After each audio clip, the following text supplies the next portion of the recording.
Unajua Ledekere anajua. Mimi siko na haraka. Si hata nikilala iko makosa.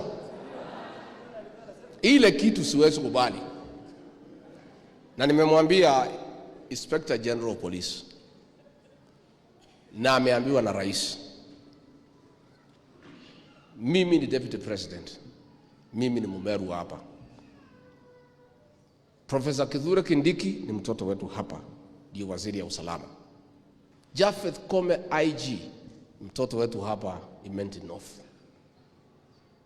Na sisi tuko kwa serikali, ati watu wetu hapa Meru wanaendelea kupigwa na wakora. Hapana, no, it's wrong. No. Hapana. Tumeongea na Professor Kindiki jana, na hata amenituma na mchango. Na tumekubaliana. We are going to sort out this nonsense once and for all. Kama itabidi mimi nikuja nikae hapa wiki moja, mimi nitakuja. Na mimi, si mnajua mimi nilikuwa mtu ya uniform. Mimi nilikuwa mtu ya uniform. Butuki yangu ile nilipenda sana inaitwa FN, Shabaha. If this thing cannot be sorted out, I'll personally come to Meru and camp here until this nonsense is sorted out.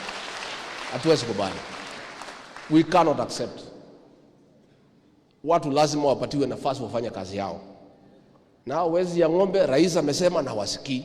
Amesema wezi ya mifugo mambo ni ngapi? Na wasikii.